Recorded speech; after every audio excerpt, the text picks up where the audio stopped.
La culture populaire a transformé l'héritage de William Wallace en un puissant rappel de l'importance des outsiders. Mais il y a une partie de son histoire que Hollywood a mal interprétée, et cela change tout. Avant d'être une légende, William Wallace était un homme qui n'avait rien à perdre et tout à défendre. À une époque où l'Écosse pliait sous la domination anglaise, Wallace a surgi sur la scène avec du sang, du feu et un cri inébranlable pour la liberté. Il n'a pas seulement combattu un empire. Il a déclenché un mouvement qui a redessiné l'histoire. De la guérilla à un martyr sanglant, la vie de Wallace ressemble à un mythe, car une grande partie en est devenue un. Mais derrière chaque légende se cache une histoire réelle, et nous allons découvrir l'homme sous la peinture de guerre. Les origines de William Wallace restent floues et vivement débattues. Il n'était pas nécessairement un noble, du moins pas comme Hollywood aime le prétendre. Wallace venait de la petite noblesse écossaise, peut-être même un roturier, avec juste assez de statut pour recevoir une éducation. Il n'est pas né dans de grands châteaux ou des cours royales, mais il connaissait le latin, ce qui le distinguait. L'ascension de Wallace n'était pas une question de droit de naissance, mais d'audace, d'intelligence et de courage sur le champ de bataille. Cet homme n'a pas hérité du pouvoir. Il l'a pris. Wallace est né au début des années 1270. Les historiens estiment entre 1270 et 1272. Les archives sont un désastre. Ce qui est clair, c'est qu'il est entré dans un monde déjà en flammes. Et ce chaos ne l'a pas seulement façonné, il l'a forgé. Et bientôt, il riposterait. En 1286, la tragédie a frappé lorsque le roi Alexandre III est mort dans un accident étrange. Son cheval est tombé d'une falaise pendant une tempête. Sa seule héritière survivante était sa petite-fille de 3 ans, Marguerite, la pucelle de Norvège. Lorsqu'elle était morte en route vers l'Écosse en 1290, le trône s'est soudain retrouvé vacant. Sans successeur clair, 13 nobles ont revendiqué le trône, plongeant le royaume dans le chaos et le rendant vulnérable aux interférences extérieures. Sans chef en Écosse, les nobles ont demandé à Édouard Ier d'Angleterre de régler cette crise de succession. Édouard a accepté, mais seulement si l'Écosse le reconnaissait comme suzerain. Désespérés d'éviter une guerre civile, de nombreux nobles ont cédé. Cette décision a donné à Édouard une emprise sur la politique écossaise, et il en a pleinement profité. Il ne réglait pas seulement un différend, il préparait le terrain pour la domination. Les Écossais ne le savaient pas encore, mais ils avaient remis les clés de leur royaume à Édouard. Édouard a choisi John Balliol comme roi en 1292, mais ce n'était pas un cadeau, c'était une laisse. Balliol avait la couronne, mais Édouard tirait les ficelles. Il exigeait la fidélité, convoquait Balliol à la cour anglaise et annulait ses décisions. Édouard a réduit le royaume autrefois fier à une province glorifiée, et les Écossais ont commencé à l'appeler « manteau vide » pour son manque de pouvoir réel. L'indépendance écossaise ne s'était pas simplement évanouie. Elle était effacée pièce par pièce, avec des bottes anglaises sur le sol écossais. La main lourde d'Édouard ne plaisait pas aux Écossais. Les officiels anglais collectaient des impôts, appliquaient des lois sévères et occupaient des places fortes clés. La noblesse grognait. Le peuple souffrait. Le ressentiment mijotait dans les villages comme dans les châteaux. Certains tentèrent de résister discrètement par de petits sabotages et des murmures de rébellion. D'autres attendirent leur heure, espérant quelqu'un d'assez audacieux pour riposter. L'Écosse n'était pas en paix. Elle retenait son souffle, au bord de la révolte. Excédés par le contrôle d'Édouard, les nobles Écossais ont fini par craquer. En 1295, ils ont formé l'Old Alliance avec la France. Une gifle directe au visage d'Édouard. L'Angleterre a répondu avec fureur. En 1296, Édouard a lancé une invasion brutale, capturant Berwick et massacrant des milliers de personnes. Il a forcé John Balliol à abdiquer, a pillé les joyaux de la couronne écossaise et a emporté la pierre du destin. L'Écosse était sans chef, humiliée et occupée. Mais dans les cendres de la défaite, la rébellion allait s'enflammer. En 1297, William Wallace est sorti de l'ombre de l'occupation et a riposté. Après des années à voir sa patrie pliée sous la domination anglaise, Wallace a mené une attaque surprise contre le shérif de Lanark, marquant le début de la rébellion ouverte. Son coup audacieux a électrisé les Écossais. Qu'ils soient motivés par le patriotisme ou la vengeance personnelle, sans sang royal, sans titre officiel, juste de la fureur, de la stratégie et une épée, Wallace ne suivait pas les ordres, il écrivait l'histoire à sa manière. L'attaque de Wallace à Lanark n'était pas un éclat isolé, mais une étincelle qui a enflammé la nation. À mesure que la nouvelle de sa défiance se répandait, les Écossais ordinaires se ralliaient à sa cause. Fermiers, ouvriers et petits nobles ont rejoint la rébellion, fatigués des impôts anglais, de la violence et du contrôle. Wallace n'était ni roi, ni général noble. Il était l'un d'eux. Son audace a donné à l'Écosse quelque chose qu'elle n'avait pas eu depuis des années. Un chef prêt à riposter, quelles que soient les chances. Wallace n'était pas le seul à se battre. Sir Andrew Moray partageait la passion de Wallace contre Édouard Ier. Les Moray de Petty étaient une famille puissante et influente, qui possédait de vastes terres et châteaux dans le nord-est de l'Écosse, et ils combattaient activement la domination anglaise. Malheureusement, Sir Andrew Moray et son fils, également nommé Andrew, ont été capturés au combat. Si l'aîné des Moray n'a pas survécu, le jeune Andrew a réussi à s'échapper et à poursuivre l'héritage de son père, croisant finalement le chemin de Wallace. Deux rebelles, un seul but. Alors que la rébellion de William Wallace se propageait dans le sud, Andrew Moray menait un soulèvement acharné dans le nord. En 1297, les deux combattants de la liberté se sont unis, créant une résistance puissante et coordonnée contre l'occupation anglaise. Leur partenariat ne reposait pas sur des titres ou de la politique, mais sur une fureur et une stratégie partagée. Ensemble, ils ont construit une armée de fermiers et de combattants prêts à affronter un ennemi bien supérieur. Leur premier grand test, le pont de Stirling. Le 11 septembre 1297, Wallace et Moray ont affronté une immense armée anglaise au pont de Stirling et ont réécrit les règles de la guerre. Alors que les Anglais commençaient à traverser le pont étroit, les Écossais attendaient. Puis, dans un assaut soudain, ils ont piégé et massacré les soldats qui avaient traversé, les coupant de leur renfort. C'était brutal, brillant, dévastateur. Contre toute attente, les Southsiders ont écrasé l'une des armées les plus puissantes d'Europe. L'Écosse n'a pas seulement gagné, elle est revenue à la vie avec un rugissement. La victoire au pont de Stirling a eu un coup. Bien que les Écossais aient triomphé, Andrew Moray a été blessé pendant la bataille et n'a jamais récupéré. Il est mort plus tard, en 1797, privant la rébellion de l'un de ses esprits les plus brillants et de ses chefs les plus dévoués. Sa mort a laissé Wallace porter la cause seul. Moray n'est peut-être pas aussi célèbre aujourd'hui. Mais sans lui, la résistance écossaise n'aurait peut-être jamais eu une chance. Il était un co-architecte d'un réveil national. Le chef anglais n'est pas simplement tombé. Il a connu une fin macabre. Après l'affrontement au pont de Stirling, Hugh de Cressingham, le principal officier d'Édouard Ier et commandant sur le champ de bataille en Écosse, a été tué pendant les combats. Mais les forces de Wallace sont allées encore plus loin. Des rapports effrayants suggèrent que ses ennemis ont profané ses restes, utilisant des parties de son corps pour fabriquer des objets sur leurs armes. Vrai ou non, l'histoire a envoyé un message brutal.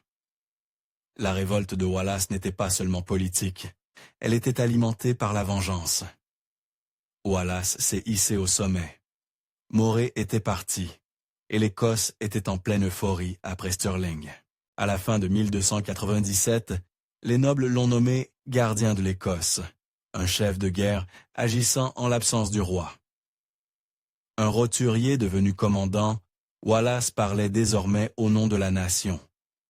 Il ne dirigeait pas seulement des troupes, il façonnait la politique, forgeait des alliances et défendait l'indépendance fragile de l'Écosse. Pendant un moment bref et brillant, un rebelle sans titre est devenu l'homme le plus puissant du royaume. Édouard Ier n'était pas appelé le marteau des Écossais pour rien, et en 1298, il a abattu ce marteau avec force. Furieux des raids de Wallace, Édouard a lancé une invasion massive, menant lui-même son armée en Écosse. Les deux camps se sont affrontés à la bataille de Falkirk. Bien que les forces de Wallace aient combattu vaillamment, la cavalerie et les archers anglais ont submergé les Écossais. Ce fut une défaite brutale. Wallace a échappé à la mort, mais la tendance s'est inversée, et le héros de l'Écosse était en fuite. Après la défaite écrasante à Falkirk, Wallace a fait un choix fatidique. Il a démissionné. En 1298, il a abandonné son rôle de gardien de l'Écosse, passant le leadership à des nobles comme Robert de Bruce et John Comyn. Ce n'était pas une reddition, c'était une stratégie. Wallace savait que le combat devait continuer, même s'il n'était pas celui qu'il menait. Il a disparu de la scène politique, mais pas de la lutte. Son épée s'est peut-être tue, mais sa légende ne faisait que commencer. Après avoir abandonné son rôle de gardien, Wallace n'a pas pris sa retraite. Il a disparu dans l'ombre. Pendant des années, ses mouvements sont restés flous. Certains disent qu'il a voyagé en France pour plaider la cause de l'Écosse auprès du roi Philippe IV. D'autres croient qu'il a continué la guérilla chez lui, frappant là où il pouvait. Quelle que soit la vérité, Wallace est devenu plus un symbole qu'un soldat. Une légende vivante murmurée avec espoir et crainte. Il n'était plus à la tête de l'Écosse, mais toujours dans son cœur. Avec le départ de Wallace du leadership, l'unité de l'Écosse a commencé à se fissurer. Les nobles rivaux, Robert de Bruce et John Comyn, ont pris le relais en tant que co-gardiens. Mais l'alliance était fragile. Les ambitions personnelles, les loyautés conflictuelles et les vieilles rancunes ont entraîné la résistance dans des luttes internes. Pendant qu'Édouard Ier se regroupait et avançait, les chefs écossais étaient trop divisés pour riposter efficacement. Wallace avait quitté le champ de bataille, mais la cause commençait à dériver dangereusement sans lui. En 1305, après des années de clandestinité et d'exil, William Wallace a finalement été trahi. Sir John Menteith, un chevalier écossais fidèle à Édouard, a capturé Wallace près de Glasgow. La trahison a été d'autant plus douloureuse qu'elle venait d'un compatriote. Wallace avait tout risqué pour la liberté de l'Écosse, pour être livré par un autre Écossais. C'était un rappel sinistre que tous les ennemis ne portaient pas une armure anglaise. Certains portèrent du tartan. L'arrestation de Wallace a marqué la fin de sa longue résistance. Après avoir échappé à la capture pendant près d'une décennie, Ilascedo a été saisi et envoyé à Londres sous haute garde. Pour Édouard Ier, Wallace n'était pas un prisonnier de guerre, mais un traître. La couronne voulait un spectacle, et le destin de Wallace serait un avertissement brutal pour les futurs rebelles. Mais même enchaîné, Wallace a refusé de s'incliner. Sa défiance résonnerait plus fort que n'importe quel verdict anglais. Le procès de Wallace à Londres n'était pas une question de justice, c'était du pur théâtre. Traîné devant une cour hostile en 1305, les Anglais l'ont accusé de trahison contre la couronne anglaise. Le tribunal avait décidé du verdict avant même qu'il n'ait eu l'occasion de parler. Le procès n'était pas destiné à prouver la culpabilité, mais à faire un exemple, et la punition serait aussi brutale que possible. Lorsqu'on l'a accusé de trahison pendant son procès, Wallace a prononcé une phrase qui a résonné à travers l'histoire. « Je ne pouvais pas être un traître, car je ne lui ai jamais dû allégeance. » Avec ces mots, il n'a pas seulement défendu sa cause, mais défier la légitimité de la domination anglaise en Écosse. C'était audacieux, sans compromis, et pur Wallace. Il savait qu'il mourrait, mais il n'allait pas mourir en silence. Même enchaîné, il parlait comme un homme libre. Le 23 août 1305, William Wallace a connu une fin horrible. Les Anglais ont traîné son corps meurtri dans les rues de Londres. Il a été pendu, éviscéré et écartelé. Une punition réservée aux pires traîtres. Mais au lieu de faire taire la rébellion, son exécution en a fait un martyr.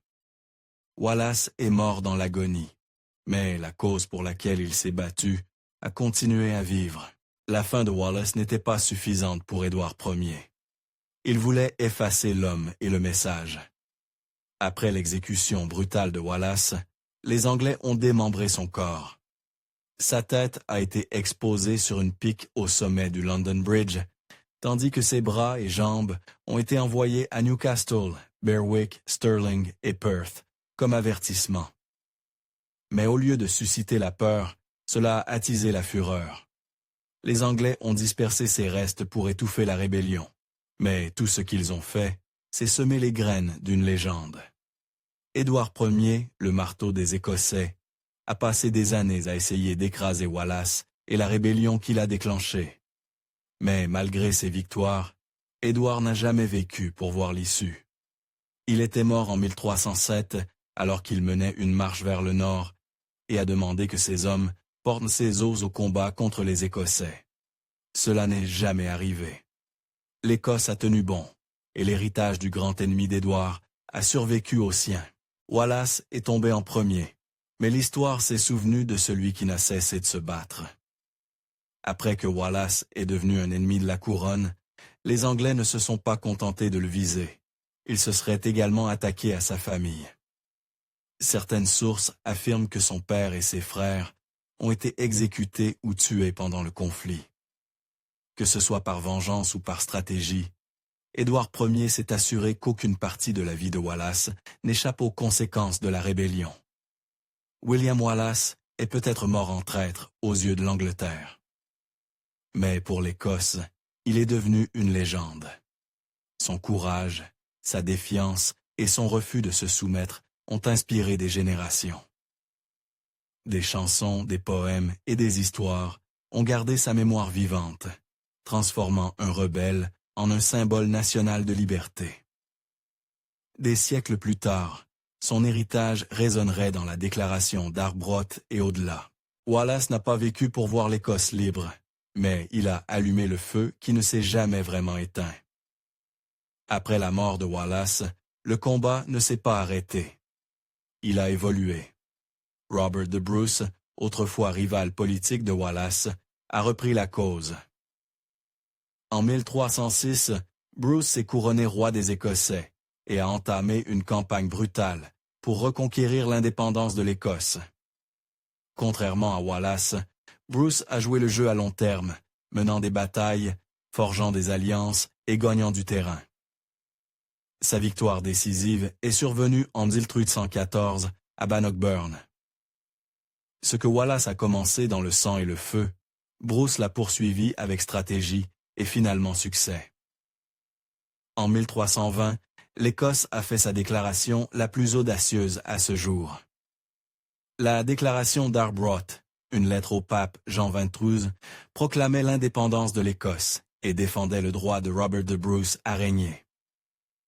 Plus que de la politique, elle parlait de la liberté comme d'un droit donné par Dieu.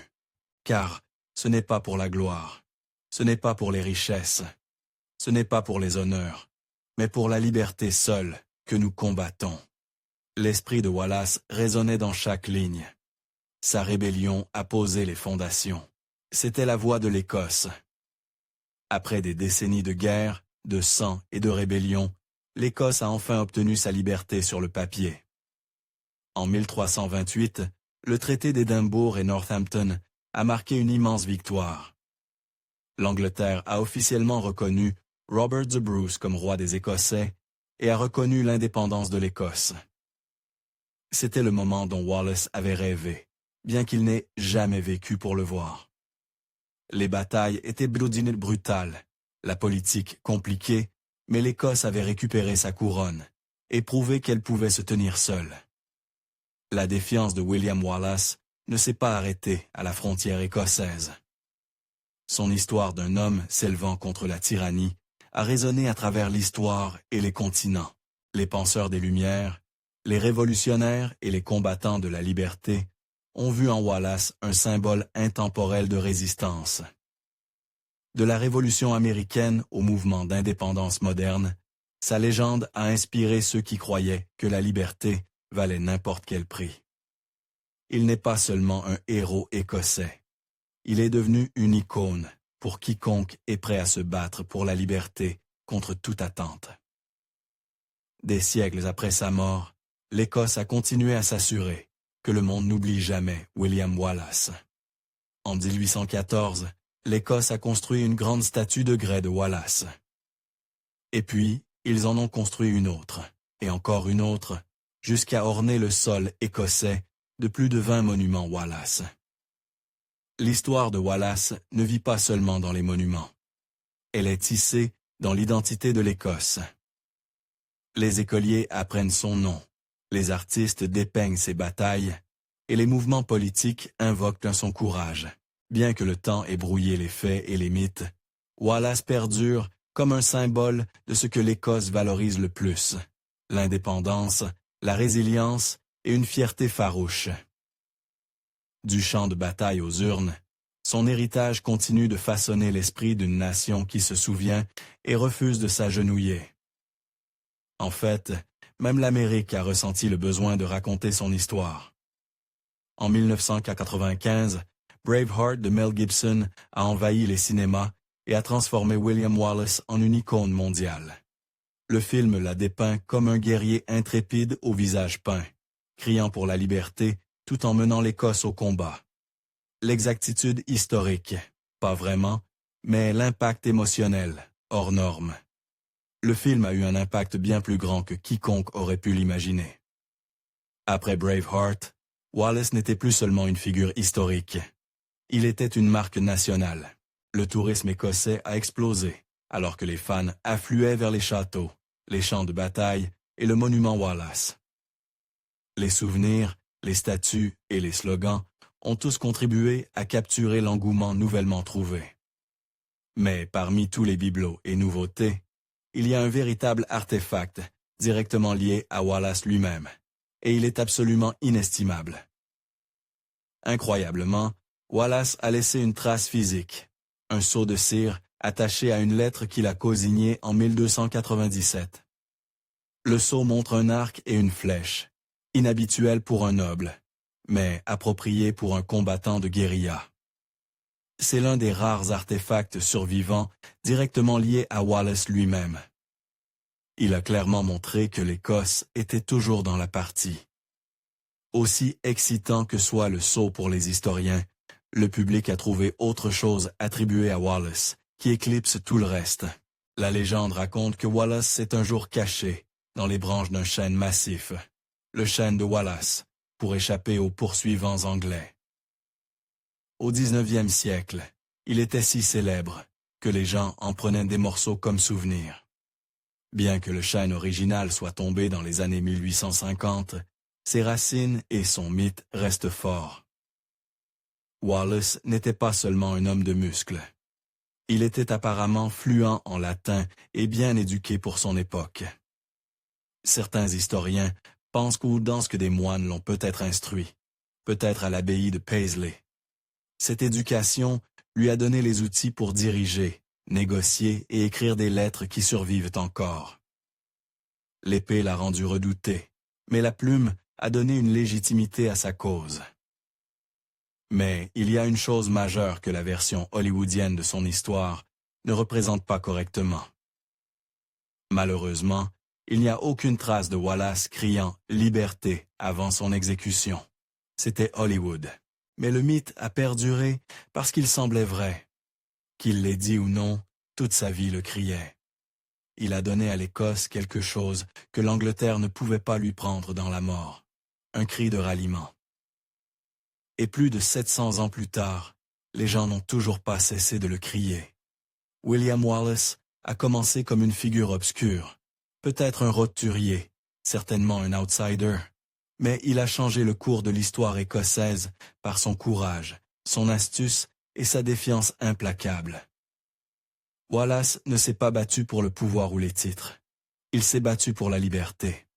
Bien qu'il soit mort brutalement, son esprit a continué à vivre dans les batailles, les déclarations et les légendes. Wallace n'était pas seulement un guerrier, il est devenu un symbole. Et des siècles plus tard, l'Écosse se souvient encore de l'homme qui n'a pas voulu s'agenouiller. Merci de regarder History Exposed. Si vous aimez découvrir les meilleures histoires de l'histoire, cliquez sur « J'aime » et abonnez-vous pour continuer à explorer avec nous. N'oubliez pas de visiter notre page principale, FactNate, pour plus de faits incroyables sur tout.